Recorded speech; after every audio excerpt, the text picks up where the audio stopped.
Welcome back students to my channel learn science with Ruchi. आज की class में हम क्लास 6 के चैप्टर 6 चेंजेस अराउंड अस, हमारे चारों ओर के परिवर्तन को करने जा रहे हैं। तो बच्चों चलिए स्टार्ट करते हैं हमारा चैप्टर। ये बताइए चैप्टर के टाइटल से आपको क्या समझ में आता है? हमारे आसपास को जितना भी चेंजेस हो रहा है, जितने भी परिवर्तन हो रहे हैं, अब कुछ चीजें जो है आपने नोटिस की होगी, जैसे हमारे हाथों के नेल्स बढ़ जाते हैं, हमारे बाल बढ़ जाते हैं। कोई नया इंसान आपसे बहुत समय बाद मिले या कोई इंसान आपसे बहुत समय बाद मिले तो वो कहता है कि अरे आप इतने लंबे हो गए, मतलब हमारी हाइट बढ़ती है, हमारी हेल्थ बढ़ती है।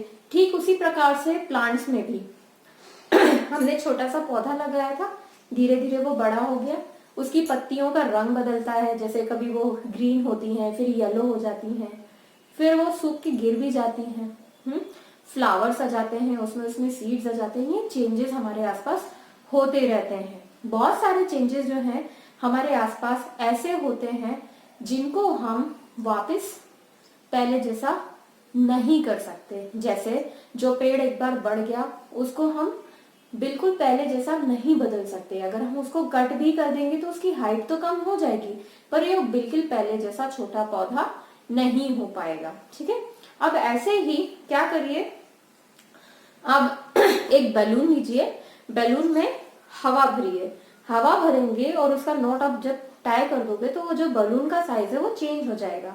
अब इस नोट को खोलिए और जो हवा है, जो आपने उसमें एयर भरी थी, उसको रिलीज कर दीजिए। ऐसा करने से क्या होगा, जो बैलून है उसका साइज वापस वही हो जाएगा। ठीक इसी प्रकार से जो हमने आटा गूंदा है, आटे गूंदे हुए आटे से हमने एक लोई ली और लोई से रोटी बेली। रोटी बेलने के बाद आपने क्या किया, उसको दोबारा से एक लोई में चेंज करना चाहा तो आप इसको चेंज कर पाओगे। पर एक पेपर को आपने ऐसे फोल्ड करके एक एरोप्लेन बना लिया, ऐसे एक आपने फोल्ड करके एक एरोप्लेन बना लिया। इसको आप खोल के वापस पेपर में चेंज कर पाओगे। ये देखिए मैंने इसको वापस से एक पेपर में चेंज कर दिया।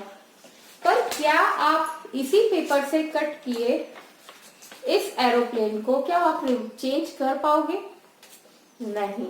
तो इस प्रकार से नेचर में बहुत सारे चेंजेस ऐसे होते हैं जो जिन्हें हम वापस पूर्व अवस्था में लेके जा सकते हैं, जिनको कहते हैं रिवर्सिबल। क्या कहते हैं? रिवर्सिबल। और जो नहीं लेके जाए जा सकते उनको कहते हैं इरिवर्सिबल। ठीक है, जैसे कि गेहूं में से आपने हस्क को अलग कर दिया, अब इस हस्क को दोबारा हम गेहूं में मिला सकते हैं, पर क्या हम ऐसा करेंगे? आप अपने जवाब मुझे आंसर में कमेंट बॉक्स में बताइएगा। हम मिला सकते हैं, दोनों को वापस से मिला सकते हैं, पर ये चेंज जो है ये दोहराया जा सकता है। मोमबत्ती जलाई थी, मोमबत्ती जलने के बाद बुझा दी, मोमबत्ती जली तो कुछ मोम जो है वो पिघल गई। इस मोम को हम थोड़े समय बाद इकट्ठा करके वापस से एक मोम की बत्ती में बदल सकते हैं, पर उसमें हमें धागा बदलना पड़ेगा। ठीक है, इस प्रकार से बहुत सारे चेंजेस जो हैं हमारे नेचर में आसपास ऐसे होते हैं जिन्हें हम रिवर्स कर सकते हैं। जैसे कि आपने लोहे की एक छड़ ली, ऑफ कोर्स इससे मोटी होगी वो, इस लोहे की छड़ से और मोटी छड़ को आपने क्या किया, गरम किया। गरम करने पे ये लाल हो जाएगा। जब आप इसको लाल कर लोगे तो लाल होने के बाद आप इसको जब किसी हार्ड सब्सटेंस से, किसी भारी लोहे वगैरह की दूसरी वस्तु जैसे कि हथौड़ी से अगर आप उसे मारोगे, हैमर से स्ट्राइक करोगे, तो वो जो है उसका शेप चेंज हो जाएगा। अब आप उसे मन चाहा शेप दे सकते हैं। चाहे तो आप एक इसका शेप दे दीजिए, चाहे तो आप एक कुल्हाड़ी बना लीजिए उससे, या कुछ नहीं तो एक नेल बना लीजिए। ये सब हम जो है उससे बना सकते हैं। गरम करने की वजह से चीजों को जो है उनके आकार में परिवर्तन हम कर सकते हैं।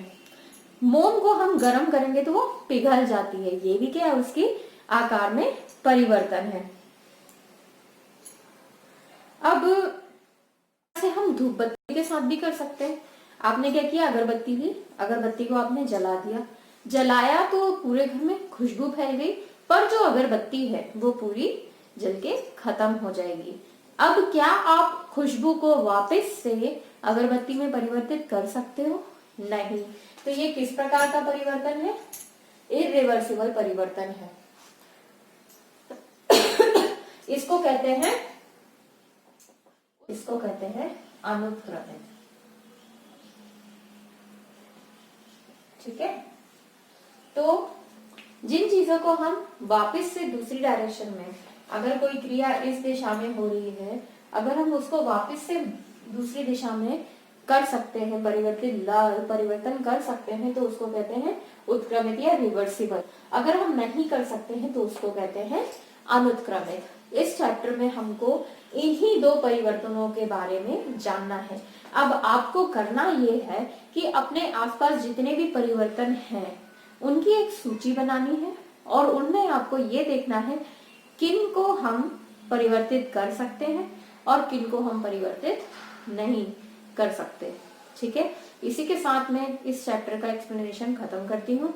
आज की वीडियो यहीं समाप्त होती है। Thanks for watching and please subscribe to my channel if you are new to this. Thank you.